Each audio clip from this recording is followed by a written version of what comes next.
नमस्कार. आज आपण भारतातील बेरोजगारीचे संकट एक आढावा या महत्त्वाच्या विषयावर चर्चा करणार आहोत. बेरोजगारी हे भारताच्या अर्थव्यवस्थेपुढील एक मोठे आव्हान आहे. याचा परिणाम लाखो कुटुंबांवर होत आहे. भारतात तरुणांना रोजगार मिळत नाहीये, ज्यामुळे सामाजिक आणि आर्थिक अस्थिरता वाढत आहे. हे संकट समजून घेणे महत्त्वाचे आहे. या व्हिडिओमध्ये आपण या समस्येचे स्वरूप, त्याचे गंभीर परिणाम आणि आवश्यक उपाययोजना यावर प्रकाश टाकणार आहोत. चला, भारतातील बेरोजगारीची सध्याची आकडेवारी आणि परिस्थिती काय आहे ते पाहूया.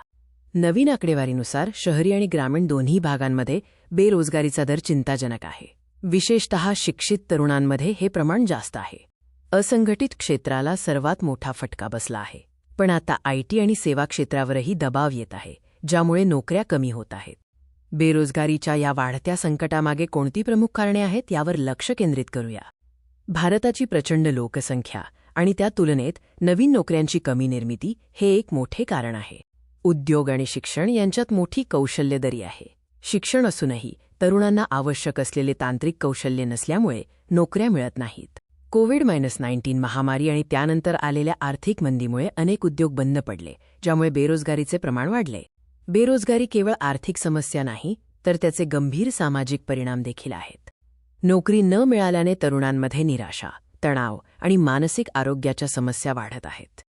बेरोजगारीमुळे देशात गरिबी आणि आर्थिक असमानता अधिक वाढत आहे, ज्यामुळे समाजातील दरी रुंदावत आहे. या संकटावर मात करण्यासाठी काही महत्त्वाच्या उपाययोजना आणि अपेक्षा पाहूया. सरकारी स्तरावर मेक इन इंडिया आणि स्टार्टअप इंडियासारख्या योजनांनी रोजगार निर्मितीसाठी प्रयत्न सुरू केले आहेत. कौशल्य विकास कार्यक्रमांवर भर देणे आणि तरुणांना उद्योजकतेसाठी प्रोत्साहित करणे हे भविष्यातील रोजगारासाठी महत्त्वाचे आहे. शेवटी या संकटावर मात करण्यासाठी काय आवश्यक आहे यावर निष्कर्ष काढूया. ही समस्या सोडवण्यासाठी केवळ सरकारी प्रयत्नांची नाही, तर उद्योग, शिक्षण संस्था आणि नागरिकांच्या सामूहिक प्रयत्नांची गरज आहे. बेरोजगारीचे संकट मोठे असले तरी योग्य धोरणे आणि एकत्रित प्रयत्नांनी आपण नक्कीच एक उज्ज्वल आणि रोजगारक्षम भविष्य निर्माण करू शकतो.